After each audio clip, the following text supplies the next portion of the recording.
Chapter 1. Elmwood Manor lay nestled among gently rolling hills, a stately Victorian relic, shadowed by whispering trees and ivy-clad stone walls. The late afternoon sun spilled through tall windows, casting golden rectangles onto polished parquet floors. Outside, the garden hummed with lazy bees drifting between roses and honeysuckle. Inside, in the airy drawing-room, a cheerful hum of conversation mingled with the faint clinking of porcelain teacups. The manor's mistress, Mrs. Agatha Lewisham, a matronly figure dressed impeccably in lavender silk, presided with gracious ease, her smile fixed beneath watchful eyes. "More tea, Miss Marple?" she asked, her voice rich with practiced warmth. "Thank you, dear," Miss Marple replied softly, accepting the refill. Her pale blue eyes drifted discreetly over the gathered villagers. Dr. Edmund Hawthorne, leaning stiffly by the mantelpiece, young Eleanor Prentice laughing gently at a whispered joke, Reverend Samuel Tilney nodding gravely at a point raised by Mrs. Ethel Finchley, whose enthusiastic gestures threatened the stability of her delicate saucer. Miss Marple sipped her tea, content to quietly observe, though a subtle crease appeared between her brows. Something prickled at her consciousness, a whisper of unease amid the pleasant facade. She felt rather than saw a tension beneath the amiable chatter, woven deftly through the pauses, the guarded eyes and careful phrasing. "I still don't understand," Miss Finchley announced in a conspiratorial whisper that carried clearly across the room, "why Agatha insisted on keeping Millicent on as housekeeper. Everyone knows the poor dear has gotten rather absent-minded." Miss Marple noted how swiftly Mrs. Lewisham's gaze flicked toward her old friend. "Millicent has been with our family for decades," she replied lightly. "We overlook small lapses out of loyalty, dear Ethel." "Small lapses," murmured Dr. Hawthorne dryly, adjusting his cufflinks. "I've had to treat her burns twice this month. Cooking mishaps, she claimed." "Yes, quite troubling," Reverend Tilney murmured gravely, running his finger thoughtfully around the rim of his teacup. Miss Marple's eyes narrowed slightly. "I find," she said gently, breaking the awkward silence, "that loyalty is often most tested precisely when mistakes become inconvenient. But Millicent has always seemed perfectly capable." "Exactly," exclaimed Eleanor Prentice warmly. "She used to bake those wonderful lemon tarts every summer fete." "Surely a few minor incidents—" "Minor?" Dr. Hawthorne interjected sharply, then caught himself. "Apologies, Miss Prentice. I merely meant that things have escalated somewhat. Last week she left the pantry door unlocked overnight. Mrs. Lewisham discovered it herself, did you not?" Mrs. Lewisham hesitated fractionally before nodding. "Indeed. Anyone could have wandered in, though thankfully nothing was amiss." "Still," Reverend Tilney said quietly, "it bears consideration. A locked pantry at Elmwood holds more than just biscuits and preserves." The silence that followed was taut with implication. Miss Marple watched as glances flickered among them. An undercurrent of anxiety, veiled but unmistakable. A sudden sharp noise shattered the tension. Heads turned swiftly toward the hallway where a pale-faced maid, Alice, stood wringing her apron, eyes wide. "Beg pardon, ma'am," she stammered, looking directly at Mrs. Lewisham. "It's Millicent. She's in the pantry, and she's not." Dr. Hawthorne strode forward urgently. "Not what, girl? Speak plainly." Alice swallowed painfully. "Not breathing, sir. She's dead." A ripple of shock swept through the room. Eleanor Prentice gave a little gasp, clutching her necklace. Mrs. Lewisham paled visibly, steadying herself against the arm of her chair. Miss Marple, gripping her cup tightly, observed with sorrowful eye. Her heart ached for Millicent, yet a part of her mind, sharp and inexorable, began quietly piecing together fragments of overheard conversation and furtive glances. Dr. Hawthorne wasted no time. "Show me immediately," he commanded Alice. "Samuel, perhaps you'd assist." "Of course," Reverend Tilney replied promptly, rising and following them out. Miss Marple gently set her cup aside. her eyes moving across faces frozen in disbelief. Mrs. Lewisham's fingers trembled, her serene facade crumbling. Eleanor Prentice glanced anxiously toward the hallway, a mix of fear and morbid curiosity. "Such dreadful news," murmured Mrs. Finchley shakily. "But then, accidents will happen. Poor Millicent, she'd grown terribly careless." "An accident?" Miss Marple echoed softly. Her eyes held a quiet intensity. "Perhaps. But I wonder—" "You wonder what, Miss Marple?" Eleanor Prentice asked, leaning forward eagerly. "Only," Miss Marple replied carefully, smoothing a fold in her skirt, "how long the pantry door remained unlocked, and who else might have known." The room lapsed into uneasy silence again, each guest privately revisiting their memories. Miss Marple, unobtrusive yet profoundly aware, allowed herself a small sigh. She feared this was no simple mishap. Human nature, in her experience, rarely allowed for such straightforward tragedy, and already, beneath the whispers and exclamations, she could sense secrets lurking, hidden motives that had finally tragically found their release behind the closed pantry door. Chapter 2. The drawing-room's warmth had vanished, replaced by an uneasy chill. Elmwood Manor now hummed with anxious whispers and furtive glances. The once cheerful tea gathering abruptly dispersed. Villagers lingered uncertainly near the entrance hall, hesitant to leave but unwilling to stay. Miss Marple watched quietly, noting how swiftly camaraderie faded into suspicion. Alice, the young maid, sat trembling on a wooden bench in the hallway, eyes wide with shock. Reverend Tilney gently patted her shoulder, whispering words of comfort. Nearby, Dr. Hawthorne emerged from the pantry, his face grave as he shut the door firmly behind him. Was it truly an accident? Mrs. Lewisham ventured cautiously, her voice brittle with suppressed fear. Poor Millicent, she had grown careless lately. But surely— Dr. Hawthorne shook his head, his gaze avoiding hers. "I fear not. Millicent was meticulous despite her lapses. This appears intentional." An audible gasp escaped Mrs. Finchley, her hand fluttering dramatically to her throat. "You can't mean murder? Here, in our village?" Miss Marple watched closely as Mrs. Lewisham steadied herself against a carved oak table. Her eyes flicked rapidly, a fleeting panic quickly smoothed into practiced composure. "Are you quite certain, Edmund?" Mrs. Lewisham's voice quivered slightly. "Couldn't it have been—" "I'm afraid certainty is impossible at this stage," Dr. Hawthorne interrupted gently but firmly. "Yet I strongly recommend we call Inspector Craddock immediately." Eleanor Prentice stepped forward, eyes bright with nervous curiosity. "Did you find something, Doctor? Something that points clearly to—" "Let's not speculate prematurely," Reverend Tilney interjected smoothly, shooting Eleanor a cautionary glance. "We must proceed carefully." Dr. Hawthorne nodded gravely. "Quite so. Inspector Craddock will sort matters properly. Until then, I advise everyone to remain available and calm." "Easier said than done," Mrs. Finchley muttered darkly. "Who could remain calm after such a frightful occurrence?" Miss Marple quietly edged toward Alice, now abandoned momentarily by Reverend Tilney. She sat beside her, offering a gentle, reassuring smile. "You've been very brave, my dear." Alice glanced up tearfully. "Millicent was always kind, Miss Marple. Forgetful sometimes, yes, but she wouldn't hurt a fly. Who could have done something like this?" "Indeed," Miss Marple murmured sympathetically, patting the girl's hand. "Did Millicent seem different?" "Indeed," Miss Marple murmured sympathetically, patting the girl's hand. "Did Millicent seem different recently? Worried, perhaps? Or troubled?" Alice hesitated, lowering her voice. She was quieter lately, kept forgetting little things. Nothing serious, mind. But she did seem nervous, especially when Mrs. Lewisham was near.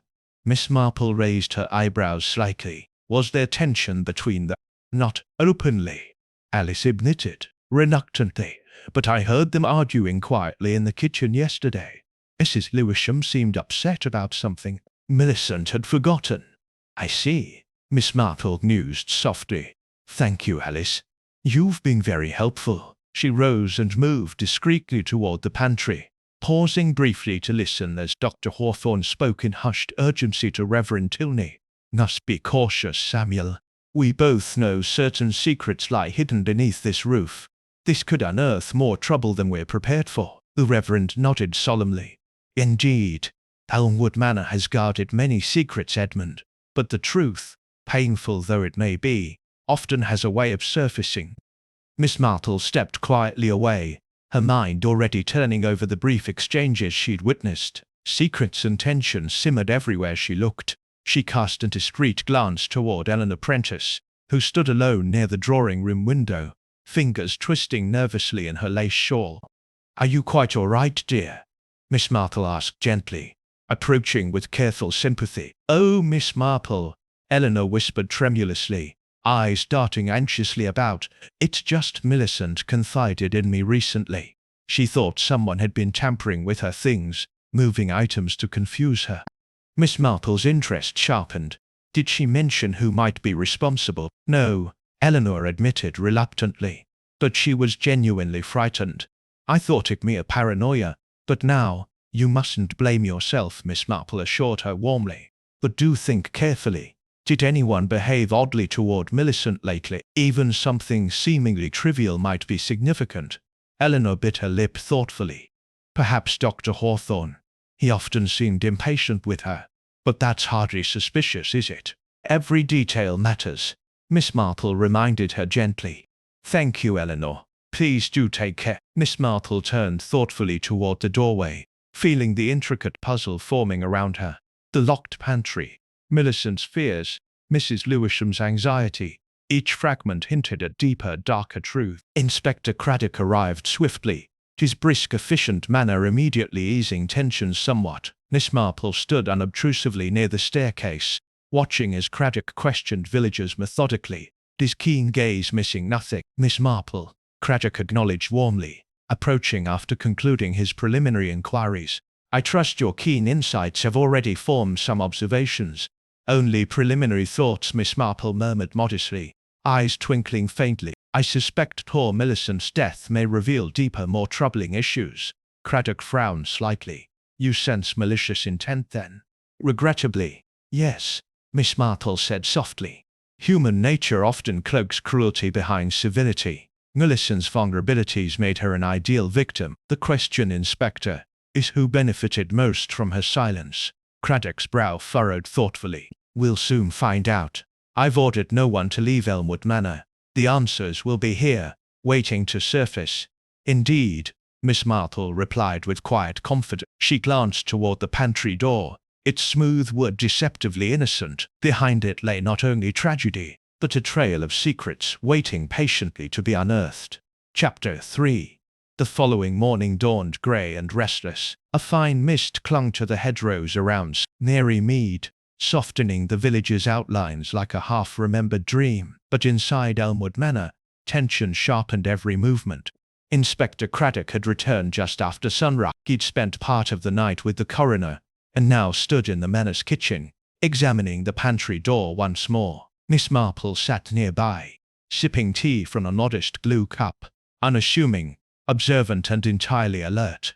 "Blunt force trauma," Craddock muttered, glancing up. "Back of the skull. No sign of struggle. Poor Millicent likely never saw it coming." Miss Marple nodded gently, eyes on the worn linoleum. She was a trusting soul, perhaps too trusting. The pantry door, slightly ajar now, revealed shelves of preserves, flour tins, and a half-filled bottle of Madeira. On the floor, a faded brown rug had been carefully rolled back, and beneath it, a small dark stain remained on the tiles, a faint, dreadful echo of violet. "What of the handle?" she asked quietly. Craddock tapped it thoughtfully. "Old but intact. No sign of forced entry. Whoever struck her was let in, or already inside." Miss Marple's gaze drifted to the back stairs just beyond the pantry, narrow and rarely used by guests. "You might consider that not all movements in this house are made through the front hall." Craddock followed her gaze. "The staff entrance." She gave a non-committal smile. "People like Millicent often leave back doors unlocked out of habit. It makes things easier for deliveries or perhaps less innocent errands." He scratched his chin. "We'll look into it." At that moment, Eleanor Prentice entered quietly, her eyes rimmed with sleeplessness. She jumped slightly at seeing them both. "Oh, I'm sorry. I didn't mean to interrupt." Miss Marple gestured kindly. "Not at all, dear. Have you eaten?" "No. I couldn't sleep much." She hesitated. "I keep hearing noises, footsteps in the corridor, doors gently clicking. I know it sounds absurd, but not absurd at all," Craddock said kindly. "Trauma does odd things to our nerves." But Miss Marple tilted her head. "Which corridor, Eleanor?" "The east wing, near the service stairs. Millicent's old quarters are there." A pause. Craddock made a note. Miss Marple set down her teacup carefully. "You lived here a few years ago, did you not?" she asked Eleanor gently. "Yes, before I left for university. I was close to Millicent then. She always said this house remembered everything. I thought it was just her way of being poetic, or careful," Miss Marple murmured. "Did she ever mention keeping records, diaries?" "Perhaps," Eleanor blinked. "I don't know. Maybe. She had a habit of writing things down, shopping lists, reminders, but she never let anyone read them." "I'd like to see her room if I may," Miss Marple said, rising with a subtle firmness that brooked no refusal. Craddock gave his nod. "Go ahead. But take care. Don't touch anything until we've logged it." The east wing was quieter than the rest of the house, a little cooler too. Millicent's quarters were modest. A narrow bed tucked beside the window, a wardrobe with one slightly uneven hinge, and a wooden writing desk bearing faded ink stains. Miss Marple moved through the room like a woman handling fine china. Her eyes caught every surface, every shadow. Then she noticed it. A small, out-of-place object, tucked between the desk and wall. A half-burned slip of paper. Craddock leaned in. "What's that?" Miss Marple knelt carefully, drawing it out with a hairpin. "It looks like part of the letter." She examined the singed edge. "Written in Millicent's hand, I believe. See here. Cannot keep silent. She must be told. It isn't right." Craddock took it carefully. "Burned in haste. Someone meant to destroy it." Miss Marple looked toward the cold hearth in the corner, and yet didn't quite finish the job. She turned to the writing desk next. One drawer stuck slightly, and inside, nestled among old shopping receipts and a spare thimble, lay a brass key on a faded ribbon. Craddock raised an eyebrow. "Recognize it?" Miss Marple held it delicately. "Pantry key. An older one. Millicent must have kept a spare." Craddock straightened. "We'll examine it for prints, though I doubt we'll find much. What concerns me more is that someone else may have known about this key, and used." They made their way back downstairs as quiet voices rose from the drawing room. Reverend Tilney was speaking, his words slow and somber. "Millicent was not just a servant," he said. "She was part of this home's fabric. And yet, we all failed to see her slipping." "She hadn't slipped," Mrs. Lewisham replied sharply. "She was disobedient. She refused my instructions last week about the wine order, and I'm certain she misplaced my pearl cufflink set. I almost reported her to the authorities." Miss Cufflink set. "I almost reported her to the authorities." Miss Marple's entrance interrupted the tension. She studied Mrs. Lewisham's face, then said gently, "You believed she was stealing?" Mrs. Lewisham faltered.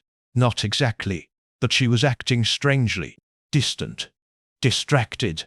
I warned her more than once."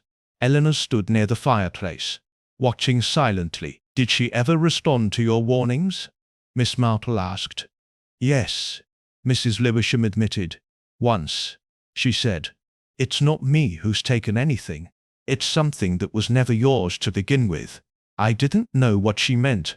Miss Marple exchanged a glance with Craddock. "Perhaps," she said softly, "Millicent knew of a theft, and threatened to expose it.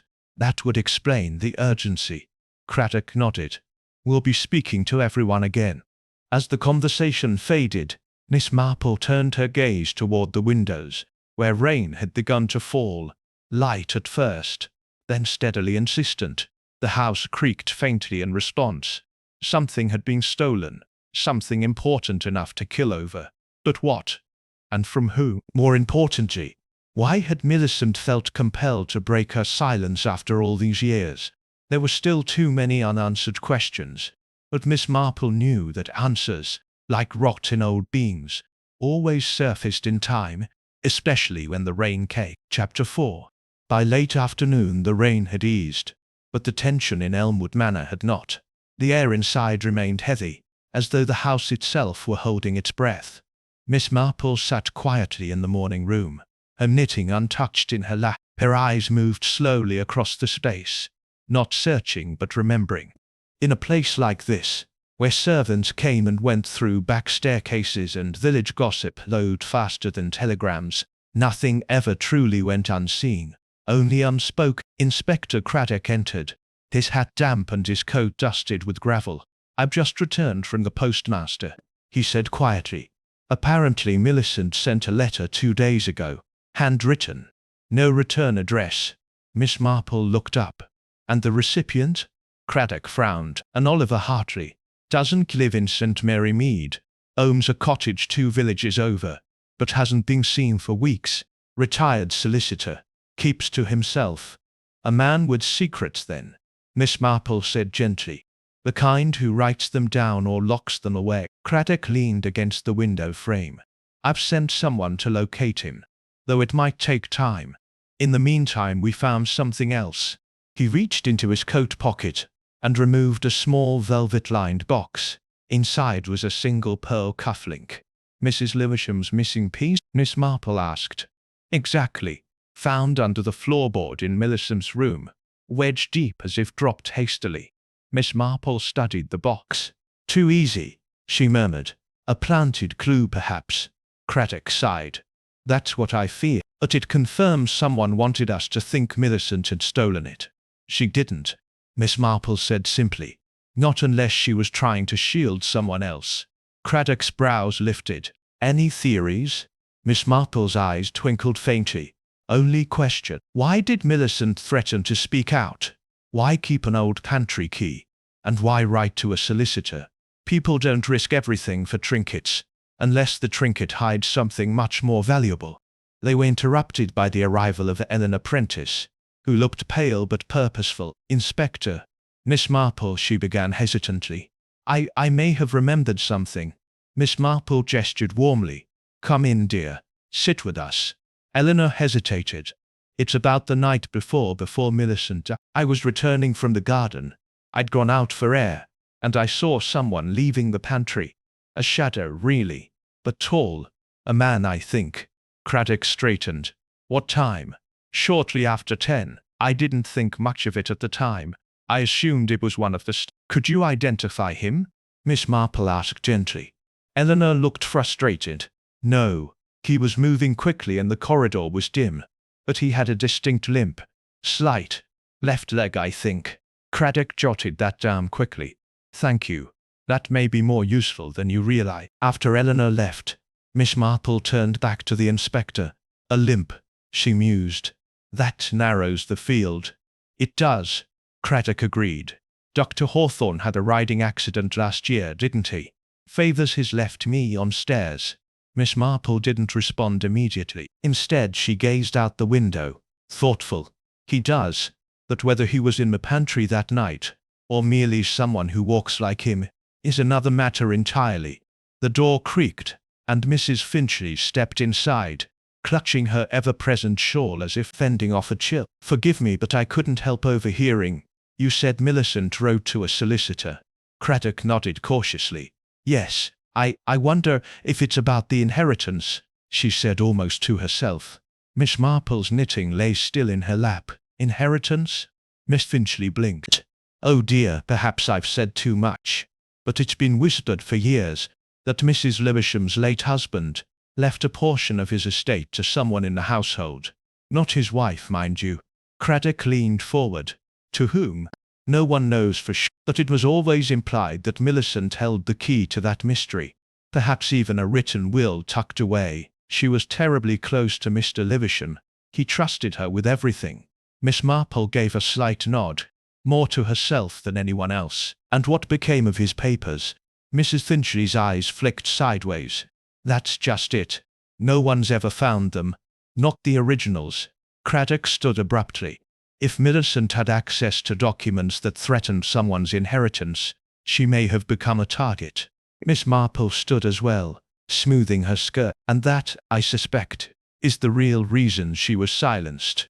The inspector was already halfway to the study. "We'll search the library next." If there's anything hidden in this house, it's likely buried among books and forgotten drawers. Miss Marple followed more slowly. Or perhaps in something even more mundane. People rarely hide treasures in obvious places. A sewing box, for instance, or a biscuit tin no one dares open. They entered the library together, a tall shadowed room, with walnut shelves and an air of neglected grandeur. Craddock motioned for the constable to begin a careful search, but Miss Marple moved to the fireplace instead. There, beside a heavy armchair, sat an ottoman lined with worn tapestry. She knelt gently, opened the lid and paused. Inside lay a bundle of folded papers, bound with blue ribbon. She didn't touch it, just turned to Craddock. "I believe," she said softly, "we have just discovered what Millicent died to protect." Chapter 5. The blue-ribboned bundle sat on the inspector's desk, like a relic from another time. Yellowed paper, handwritten lines, and a faint scent of lavender clung to it, echoes of a voice that no longer spoke. Craddock turned over the first page with gloved fingers. "It's a draft will," he murmured, "dated 5 years before Mr. Levisham's death, completely separate from the one that went through probate." Miss Marple sat across from him, her expression unreadable. "And the beneficiary?" Craddock's lips thinned. "Millicent Gray. A generous annuity, along with the deed to a small cottage in Sussex, clearly stated and witnessed." Miss Marple's fingers rested lightly on her handbag. That would have been enough to secure her future. Enough for her to leave Elmwood quietly, with dignity. She paused, but someone ensured that never happened. Craddock closed the folder. "The question is, did anyone else know of this before Millicent's death, or was it only recently rediscovered?" Miss Marple's eyes drifted to the window, where the rain had turned to mist once more. Perhaps she only found it again recently, tucked somewhere forgotten, or delivered back to her in secret. But either way she intended to act. Her letter to Oliver Hartley may have been her way of formalizing the matter. The inspector nodded grimly. "I've dispatched a constable to Hartley's cottage." No reply yet. As they spoke, a sharp knock came at the library door. Constable Ward stepped in, looking uncertain. "Begging your pardon, sir. There's a man at the front gate. Says his name's Hartley. Oliver Hartley." Craddock stood instantly. "Bring him in." "Miss Marple, would you mind staying?" "I'd be delighted," she said quietly. Moments later, the solicitor entered, tall, gaunt, with a gait marked by subtle stiffness. His silver hair was combed neatly, but his eyes flicked about the room with visible discomfort. "Mr. Hartley," Craddock began, offering a seat, "thank you for coming. We've a few questions regarding a letter you recently received from Millicent Gray." Hartley sank into the chair with a weary sigh. "I expected this. The letter arrived 3 days ago. I was hesitant to open it, but I did, this morning." "You were close to her?" Miss Marple asked. "I handled her affairs occasionally, nothing formal. She'd write now and then, usually about trivial matters, but this letter, it was different. She seemed frightened. She mentioned she'd come into possession of something important, something she had kept secret but could no longer carry alone." "Did she mention the will?" Craddock asked. Hartley hesitated. "No, only that she had information capable of changing the order of things at Elmwood, and that she feared someone had discovered she knew." Craddock exchanged a glance with Miss Marple. "Did she ask you to come here?" "Yes. She requested a meeting. Said she'd explain everything in person. I replied by post but never heard back." Miss Marple leaned forward slightly. "Forgive the question, Mr. Hartley, but were you acquainted with Mr. Levisham?" Hartley's brows rose. "We crossed paths professionally. He retained another firm for his estate, though. I wasn't aware of a second will, until now," Miss Marple said softly. There was a long pause. Then Craddock asked, "And do you recall anyone who might have objected to Millicent being named a beneficiary?" Hartley gave a faint smile. "Any of the family, I should think. Especially Agatha Levisham." Miss Marple's gaze sharpened. "Why especially?" Hartley hesitated, then answered quietly. "Because Agatha Levisham didn't inherit nearly as much as she expected. She kept that hidden, of course, but those of us in legal circles heard the whispers. She was deeply offended by the will's contents." Craddock sat back. "Do you think she ever suspected another will existed?" "I'd be surprised if she didn't," Hartley stood, adjusting his coat. "I'll provide the letter Millicent sent me. It's in my satchel. I thought it prudent to bring it." He handed over a folded page. Miss Marple scanned it as Craddock read over her shoulder. "If something happens to me, Oliver, please bring this to light. It belongs to me by right, and was never hers to bury. You remember what he told me? You said yourself, the law wouldn't object to truth." "Not exactly subtle," Craddock muttered. "But clear," Miss Marple replied. "Millicent feared suppression, and she knew the person capable of suppressing it." Hartley prepared to leave. "I wish I could have done more, but by the time I realized the urgency, it was already too late." Miss Marple offered him a gentle nod. "You've done your part, Mr. Hartley. The rest, as always, is up to the truth." After he left, Craddock sat heavily. She was going to reveal everything, he said. That will, the inheritance. She gave someone just enough time to stop her. Miss Marple's gaze lingered on the door. "Yes," she said softly, "but not enough time to cover their tracks." She stood and walked slowly to the fireplace again. "There's something still amiss, Inspector. The cufflink was planted too obviously. The letter was not destroyed but left half-burned. These are not signs of a cunning killer. They suggest haste, panic." Craddock frowned. "You think the murder wasn't planned?" "I think it was improvised. Someone meant to silence her, but not necessarily that night. Perhaps they discovered she had spoken to Eleanor, or posted the letter." Craddock nodded slowly. "Then the question becomes, who panicked that night? Who knew Millicent well enough to fear what she might say, and moved too quickly?" Miss Marple looked back at him, and who, in their haste, left behind the smallest crack that might yet betray them. Chapter 6. Rain tapped gently at the library windows, a quiet metronome to the questions still swirling through Elmwood Manor. Miss Marple sat near the fireplace once more, her knitting untouched, her gaze fixed on the flame as though waiting for it to whisper back an answer. Inspector Craddock paced slowly across the room, rereading Millicent's letter to Oliver Hartley. The phrasing, "never hers to bury," she clearly meant Mrs. Leversham. Miss Marple murmured. "But who else might have taken that person?" Millicent's words were precise. "Yes, but they may have touched more than one nerve." Craddock frowned. "We're dealing with someone who panicked. They had motive, access, and opportunity. But who among them is impulsive enough to act in the dark without a plan?" Before Miss Marple could reply, Constable Ward knocked and entered, holding a small cloth-wrapped object. "We've finished inventorying the pantry, sir." This was wedged behind the wine crate. He unwrapped it carefully, a silver-handled letter opener, its blade dulled by years of use, that the handle glinted sharply in the dim light. Craddock turned it over. "Initials, E.P. Eleanor Prentice," Miss Marple said softly. They stared at the object in silence. "She told us she saw someone leaving the pantry that night," Craddock said slowly. "Someone with a limp. Could this be a planted item, or something she dropped in panic?" Miss Marple didn't answer immediately. "Have you asked whether Eleanor walks with a limp?" "She doesn't," Craddock replied. "No sign of injury or favoring. I watched her walk across the hall myself." Miss Marple nodded once. "Then either she's lying, or someone meant to frame her." Craddock studied the blade again. "No blood, no fingerprints, just left to be found." "She mentioned seeing someone in the dark," Miss Marple added. "A tall man, with a limp. If she's lying, it was a clever misdirection. But if she's telling the truth, then we must ask, who is the tall man with the limp?" Craddock's brow furrowed. "Dr. Hawthorne again?" Miss Marple's voice was quiet. "Or someone we've overlooked because they appear gentle, or harmless. Not every limp is physical. Some are practiced." Craddock gave a thin smile. "You think someone faked a limp to mislead? Wouldn't be the first time," she said mildly. "But we should speak with Eleanor again. This time directly."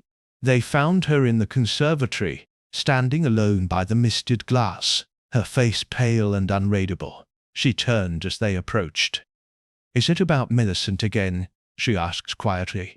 "I can't stop thinking about her." Miss Marple smiled gently. "We found something in the pantry, Eleanor. A letter opener. With your initials." Eleanor stiffened. "Mine? That's not possible. I haven't used that letter opener in weeks. It's usually on my desk in the guest room." Craddock's tone remained calm. "Would you mind showing us?" Within minutes they stood in Eleanor's guest room, A cozy space with soft green walls and a modest writing table. She opened the top drawer and gasped. "It's gone," she whispered. "It was right here. I'm certain. Who else has been in this room recently?" Craddock asked. Eleanor shook her head. "No one. I lock it when I'm away." Miss Marple's eyes swept the desk. A thin layer of dust coated most of it, except a faint circle where something had been placed recently. "Something sat here," she said, pointing gently. "A glass, perhaps, or a bottle." Eleanor looked more confused. "I haven't had a drink here since the funeral reception last month." Craddock and Miss Marple exchanged a glance. "Tell me, Eleanor," Miss Marple asked, lightly, "have you ever seen Dr. Hawthorne use your desk, or Reverend Tilney?" Eleanor blinked. "No, but they've both visited me here. Dr. Hawthorne checked on me last week after I had a dizzy spell. Reverend Tilney brought me a prayer book." "Why?" Miss Marple's voice was gentle. "And we're either limping." Eleanor paused. "Reverend Tilney favors his left side when it rains. I thought it was arthritis." Craddock looked sharply at Miss Marple. "Not Hawthorne." "No," Eleanor said. "At least not recently." After they left the room, Craddock muttered under his breath, "Reverend Tilney." Miss Marple nodded slowly. "Reverend Tilney." Miss Marple nodded slowly. "A man of the cloth, trusted, unobtrusive. Yet arthritis offers a perfect explanation for a staggered gait. He may have overheard more than anyone realizes. He's often in the background, always listening." They returned to the library, where Reverend Tilney was examining the fireplace with idle curiosity. "Reverend," Craddock called gently. A moment, the clergyman turned with polite surprise. "Of course." Miss Marple stepped forward, holding the cloth-wrapped letter opener. "Do you recognize this?" she asked. Tilney adjusted his glasses. "Why, yes. That belongs to Miss Prentice, doesn't it? I remember seeing it on her desk weeks ago." Miss Marple's eyes sharpened. "And did you move it?" Tilney blinked. "Me? No. Why would I?" Craddock folded his arms. "Where were you the night Millicent died, Reverend?" Tilney seemed genuinely surprised by the question. "In my quarters most of the evening. I did take a short walk around the garden before retiring." "Alone?" Craddock asked. "Yes. I often walk at night. Helps me sleep." Miss Marple's gaze held him steadily. "Forgive me, Reverend, but did you walk through the east corridor as well?" He faltered for just a breath. "No, I wouldn't." Miss Marple smiled faintly. "Only someone very familiar with the house could have planted that letter opener in the pantry and known where Eleanor kept it." Tilney's mouth tightened. "Are you accusing?" "No," Miss Marple said, very softly. "Not yet." But her eyes had already begun piecing together something deeper. There was a man who walked like someone else. A key that had reappeared. A letter that had been delivered, yet perhaps read by another before it reached its true recipient, and just beneath it all, a secret one, not about money, but about betrayal. She turned to Craddock. "I think we should revisit Millicent's quarters again. I have a feeling we missed something. Something small, perhaps, but not unimportant." Chapter 7. Millicent's room was still as they had left it. Quiet, sparsely furnished. The air tinged faintly with lavender and dust. The light filtering through the lace curtains had dimmed to a steely grey. As clouds gathered once more over Mary Mead, Miss Marple moved slowly, her gloved fingers brushing along the edge of the desk drawer. "The planted cufflink was too visible," she said softly, half to herself. "But what wasn't meant to be found, that's what we must search for now." Inspector Craddock stood by the wardrobe, watching her methodically scan the small room. "You believe there's something else, even after the draft will?" "I do," Miss Marple replied calmly. "Something personal. Something Millicent hid, not out of legal necessity, but fear of being disbelieved, or perhaps fear of implicating someone close." She turned her attention to the wardrobe itself. "May I?" Craddock nodded. "We've already examined it, but go ahead." Miss Marple opened the doors gently. Inside hung two neatly pressed dresses, a wool coat and a faded shawl. She ran her hand along the seam of the interior panel, then stopped. Her fingers had found a gap. She pressed it gently. The thin panel shifted, revealing a shallow recess. Inside lay a worn journal. The leather binding cracked and the strap nearly worn through. Craddock stepped forward, brows raised. A diary? Miss Marple held it reverently. Yes, and I suspect not the kind that recites recipes and gardening. They took the journal to the small writing desk and opened it together. The entries were brief, some no more than a sentence, but they were observant, precise. And as the pages turned, a pattern emerged. Mrs. Lewisham's temper worsening. Shouted over missing receipts. Locked the pantry herself yesterday. Then claimed I had forgotten too. Saw Reverend Tilney speaking to the boy again behind the churchyard. Too quiet. Avoids eye contact. Something feels wrong. I found the cufflink again. Second time it's gone missing. Placed it back in the drawer. Watching now. Letter sent to Oliver. Told him everything. If something happens, the truth is here. Craddock glanced up. The boy? Miss Marple nodded slowly. There were rumors last year about the young gardener Thomas. He left suddenly. No explanation given. I had wondered. Craddock's expression darkened. If Tilney had something to hide and feared Millicent might expose him. Miss Marple closed the journal gently. This wasn't about inheritance alone, Inspector. Millicent held too many truths. She was a witness to everything, both petty grievances and darker secrets.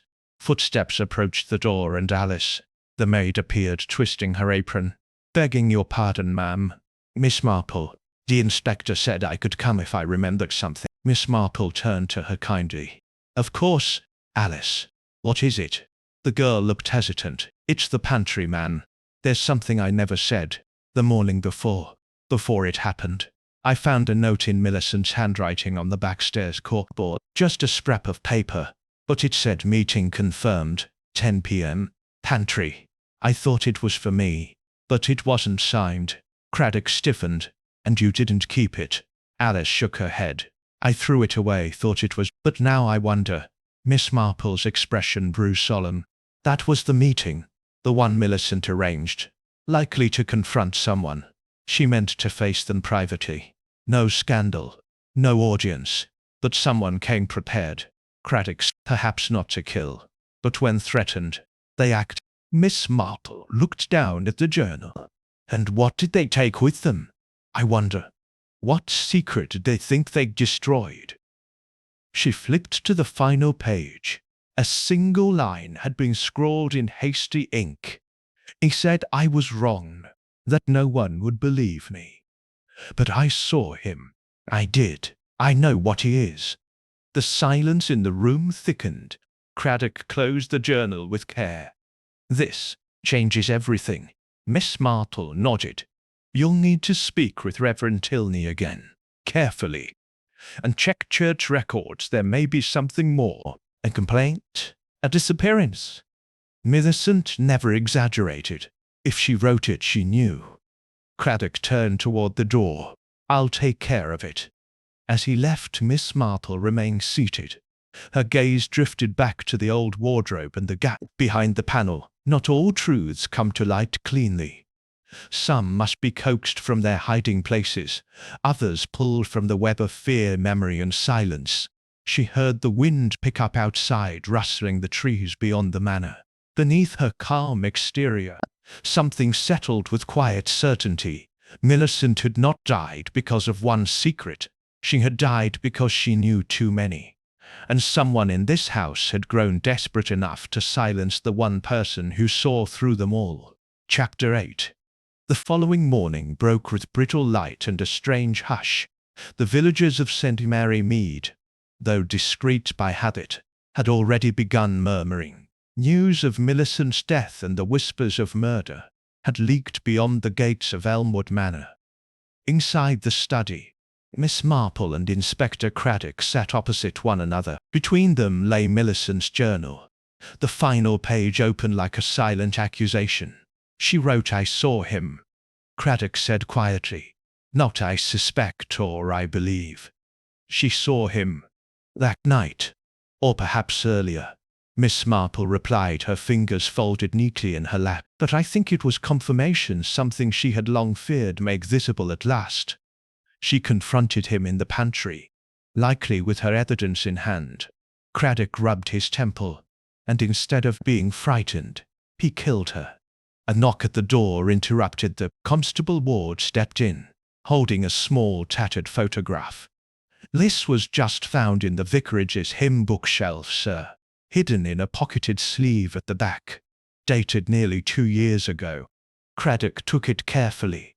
The photo was grainy, its edges worn. 3 people stood in a churchyard.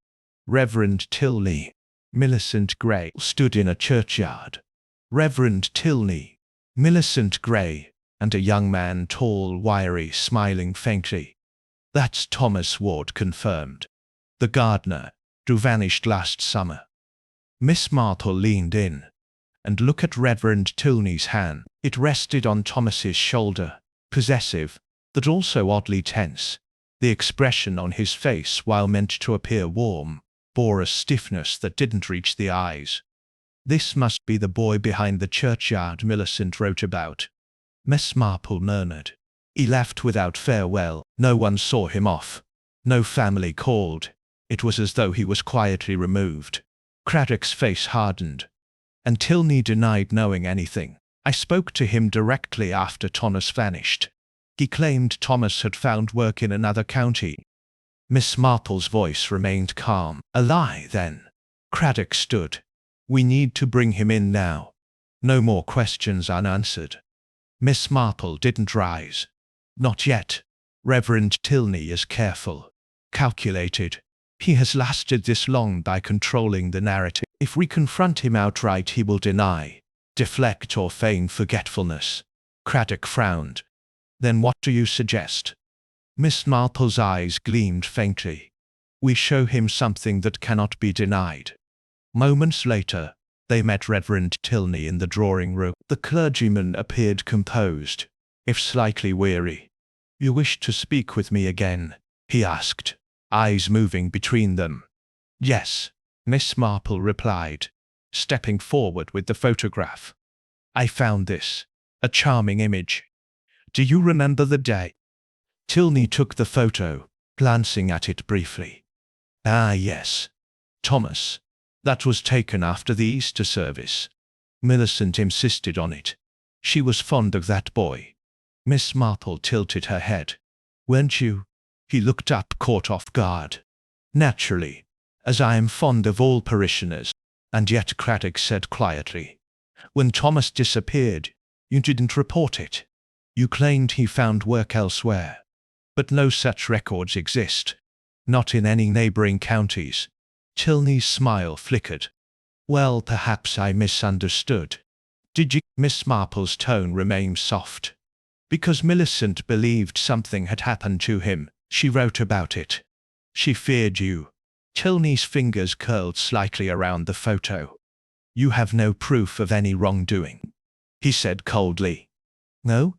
Craddock countered. "She arranged a meeting with someone the night she died. She'd begun speaking with Eleanor. She left behind a journal."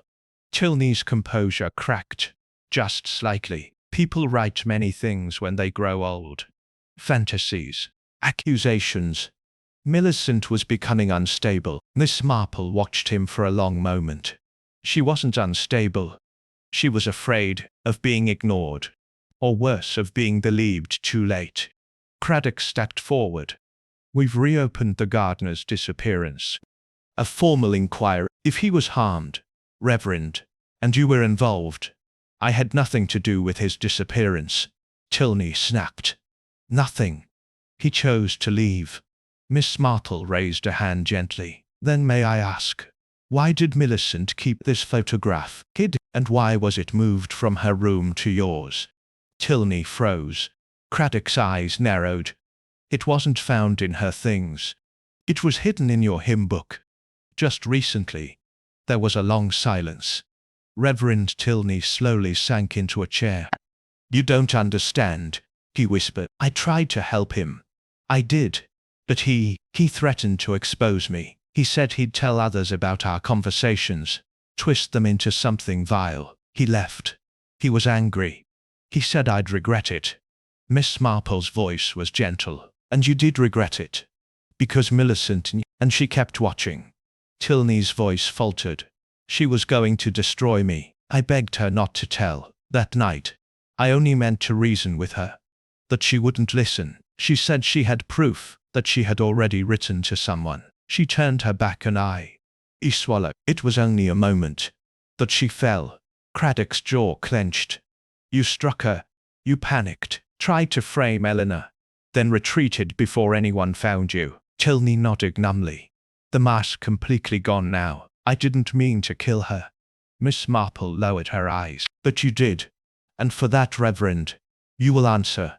Chapter 9. The drawing room had fallen into a stunned, almost reverent silence. Reverend Tilney sat hunched.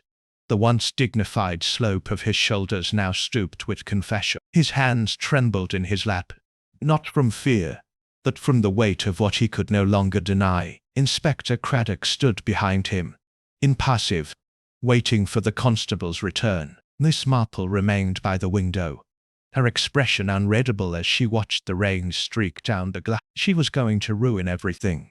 Tilney murmured again, eyes unfocused. I gave my life to this village, to these people, and she threatened to paint me as a monster.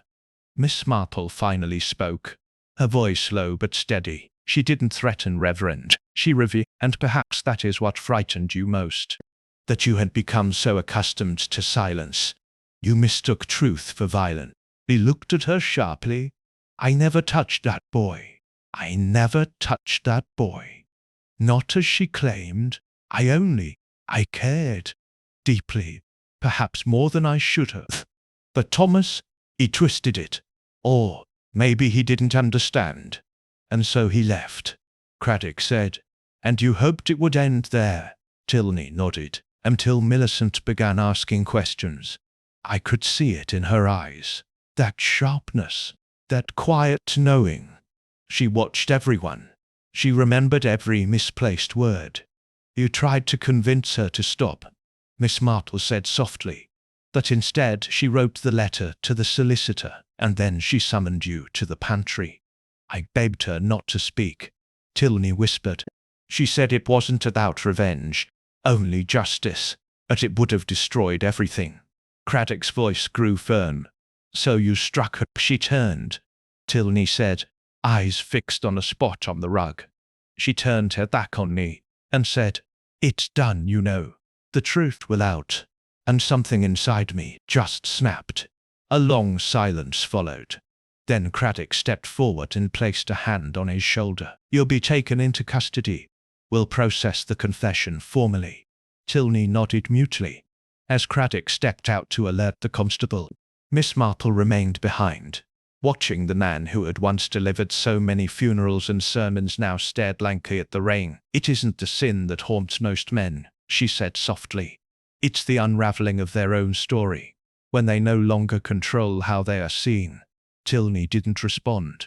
He simply bowed his head, as though waiting for the final bell to toll. Later that afternoon the manor had quieted again. The villagers had dispersed. Craddock returned to the study, his overcoat damp from the mist outside. We've verified the rest, he told Miss Marple, who stood at the hearth with a cup of tea. Thomas never resurfaced. Millicent's letter to Hercule will be submitted as supporting evidence, and the journal confirms her knowledge of multiple events.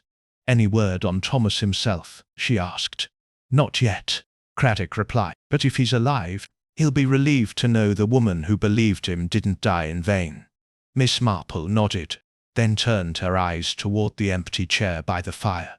It's not the sort of justice that feels triumphant, Inspector. No, Craddock said, but it is justice. There was a knock at the door. This time it was Mrs. Lewisham, her elegance reduced, her face pale but defiant.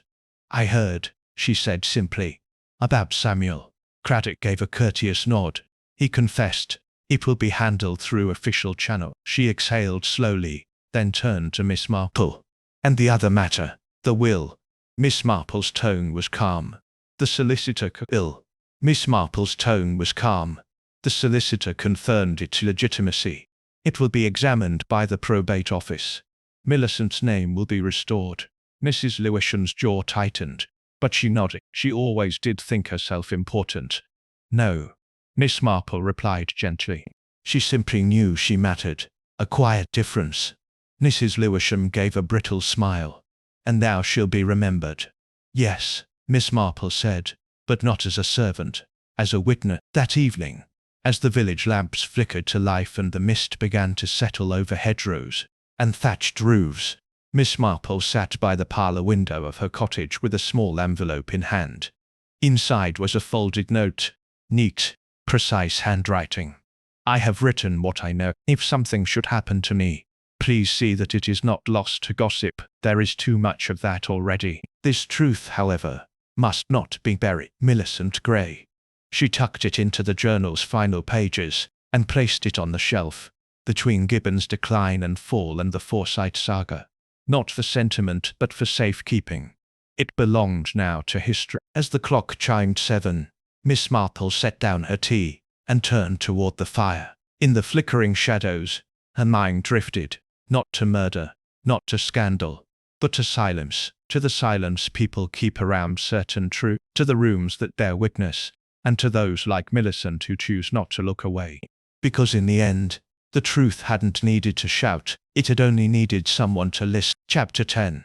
A week had passed since Reverend Tilney's arrest, yet Elmwood Manor had not quite returned to its former rhythm. The household continued its daily rituals, breakfast in the conservatory, mail arriving precisely at 8. But a hush remained, as though the walls had absorbed the weight of everything that had been confessed. Miss Marple returned to the manor that morning at the request of Inspector Craddock. The study was quiet, dust motes floating lazily in the soft morning light. Craddock was waiting at the desk. In his hand, he held a small envelope. "We received this yesterday from the solicitor's office," he said as she sat down. "A final document, unrelated to the found among Millicent's personal effects filed separately." Oddly enough, Miss Marple accepted the envelope and unfolded the single-page letter. "To whom it may concern, if you are reading this, then something has gone terribly wrong. The enclosed item belongs to Tom. It is not evidence of guilt, but of trust. I kept it hidden because he asked me to. He feared what would happen if others found it. I promised I would protect it until he returned. If I am gone, please ensure it reaches him." Miss Marple glanced up. Enclosed item. Craddock reached into the drawer and produced a small tarnished tin. Inside, wrapped in wax paper, was a silver chain and pendant. The pendant was engraved on one side with a Latin phrase, "Fiat lux, let there be light." "I had it examined," Craddock said. "It belonged to Tom. He wore it daily according to villagers. It's not valuable, but clearly personal." Miss Marple nodded. "He entrusted it to her. She safeguarded it even at the risk of suspicion. That says much." Craddock exhaled. "We've issued a note. If he's still alive and sees it, he'll know he's safe to return." Miss Marple held the pendant for a moment. The metal warmed slightly in her hand. "There's one piece still missing, you know." Craddock tilted his head. "You think there's more?" "Not of the crime," she said gently, "but of its consequence." She passed the post office, nodded to the baker's wife, and paused briefly at the churchyard where Millicent had now been quietly interred. No grand ceremony, no procession, but someone had left a single white lily on her grave, its stem wrapped with a ribbon of faded Miss Marple did not linger. Instead, she found herself once again at Elmwood's doorstep. The housemaid Alice answered, looking startled. "Oh, Miss Marple, we didn't expect." "I'm here to see Miss Eleanor," she said gently. "If she's—" A few moments later, Eleanor appeared at the top of the stairs, pale but composed. They sat in the drawing room, sunlight filtering through the windows in warm strips across the carpet. "I didn't thank you," Eleanor said after a long silence, "for what you did, for what you uncovered." "You helped," Miss Marple replied, "even when it was difficult." Eleanor hesitated, her fingers tracing the rim of her teacup. "There's something I haven't said, something I remembered. Only recent." Miss Marple waited. "That night, after I saw the figure leave the pantry, I returned to my room. I passed Millicent's door, and I heard crying. Not hers. A man's, quiet, muffled. It stopped as I passed. I convinced myself I imagined it. But now, Miss Marple nodded slowly. Grief leaves strange echoes. I think, Eleanor whispered, whoever he was, he regretted it the moment it happened. Miss Marple folded her hands. We're not made of one thing, Eleanor. We are kindness and cruelty, cowardice and courage, often all at once, but actions still have consequences. Eleanor's eyes glistened, but she said nothing. Later that evening, Miss Marple returned home, her steps unhurried. In her hallway, the telephone rang, a crisp, distant sound that seemed out of place in the quiet house. She answered, her voice calm. Jane Marple. Miss Marple? It was Craddock. We've had a message from a solicitor in Dover. Thomas has come forward. Miss Marple smiled faintly. Alive, then? Yes.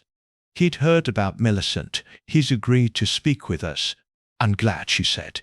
There's healing in truth, even when it arrives late. Craddock hesitated. You really think it's over now? Miss Marple looked toward her mantelpiece, where a photograph of her younger self stood beside a dried sprig of lavender. Yes, she said. The mystery is solved. The past is accounted for, and the living may finally begin again. Craddock exhaled. Thank you, Miss Marple. As she hung up, Miss Marple returned to her chair. Outside, the lamplighter's cart passed, leaving warm halos along the cobbled street, and in her heart she allowed the rare comfort of stillness, the kind that comes only when every piece has found its place. Chapter 11.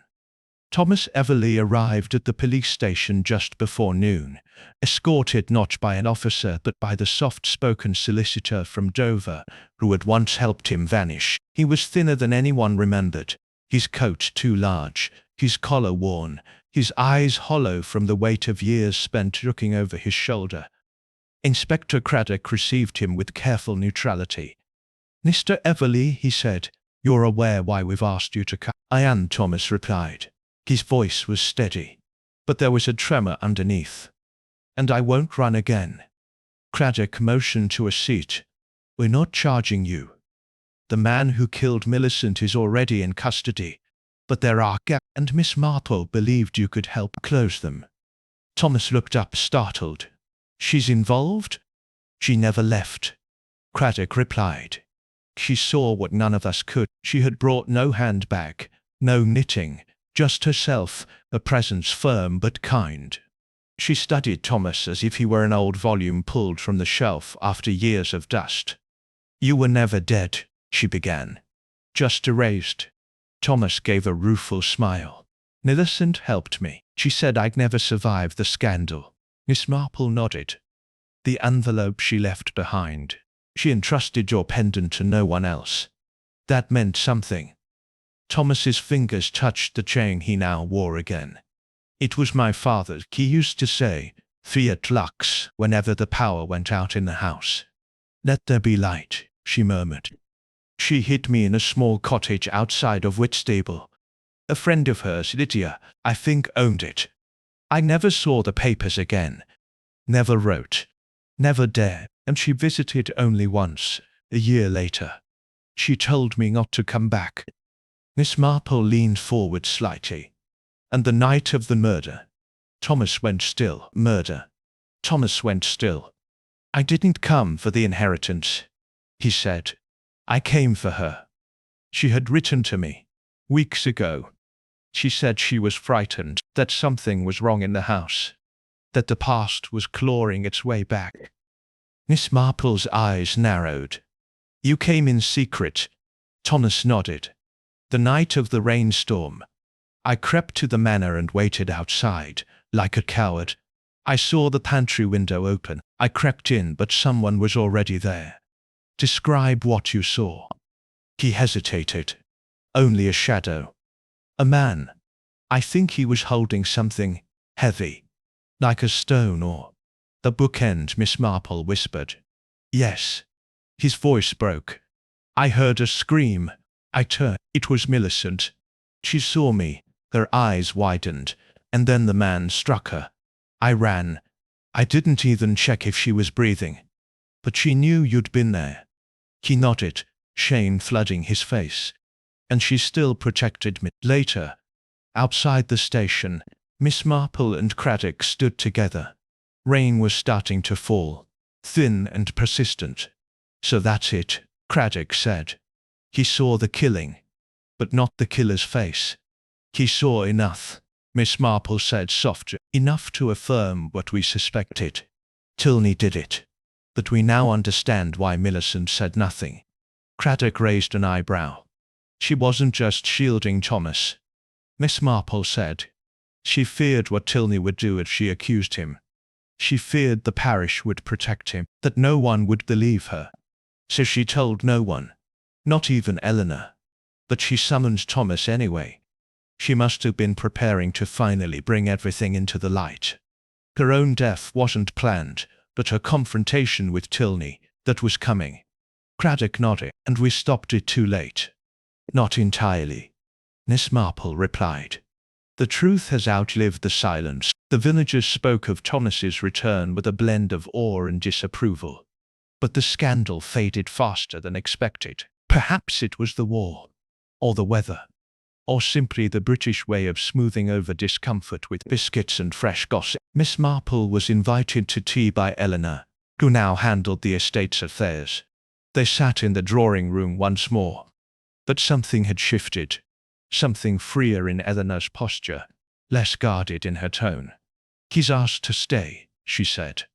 Miss Marple raised her brows. Eleanor nodded. Not in the manor. In the vicarage cottage. It's empty. He says he'll work the gardens. Stay quiet. And what did you say? I said yes. She smiled, faintly. After all, it's his home too. There was a pause, warm and gentle, then Eleanor added, I visited Millicent's grave yesterday. Miss Marple waited. There were 3 lilies this time, not one. She fed the cat, straightened a picture frame, and sat down in her favorite chair. She opened the letter she'd received that morning. Dear Miss Marple, you once told me that sometimes the world has to be broken a little in order to see what holds. You were. Thank you for helping me see it. Eleanor. Miss Marple folded the letter neatly, placed it in her drawer, and smiled. Not because the case was solved, but because for once the past had loosened its grip on the living. The truth had emerged not in triumph, but in stillness, and in that stillness, justice had quietly found its way home. Chapter 12. 2 weeks passed, quietly as such things do in St. Aldhelm. The rain gave way to blue skies, and the air carried the scent of sweet peas and sun-warmed earth. From the outside nothing about Elmwood Manor appeared changed, and yet every face in the village turned toward it with the subtle caution reserved for places touched by death and scandal. Miss Marple arrived at the manor, once more, not as a detective now, nor even as a guest, but as a friend. Eleanor greeted her with none of the frost that had once clung to her features. There were lines of fatigue beneath her eyes, but they no longer seemed brittle. She led Miss Marple inside, through the quiet corridor, and into the old breakfast room. The room had been rearranged. A new linen cloth covered the table. A low vase of meadow daisies sat at the center.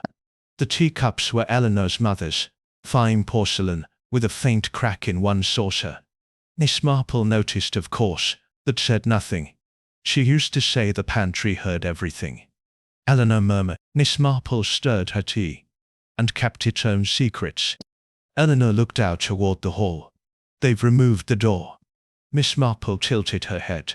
The pantry door, Eleanor explained. I couldn't bear the sound of it opening anymore. That little wooden click. She looked back. Funny, isn't it? What stays with you? Miss Marple did not smile. Not funny, simply human. There was a pause between them, the kind only possible when something terrible has ended, but not yet faded. Later Inspector Craddock joined them, not in uniform this time, just in a grey coat, with a hat in hand, like any man come for a civil conversation. Eleanor poured his tea, and for a moment, there was nothing left of murder in the room. I thought you should know, Craddock said. Tilney confessed. Eleanor's hand paused on the sugar bowl. He gave it up 2 nights ago. Said he'd grown tired of the wait. Claimed Millicent had threatened to tell the parish council what he'd done to Thomas. He feared she'd take her power and make him a footnote. Miss Marple's voice was very quiet.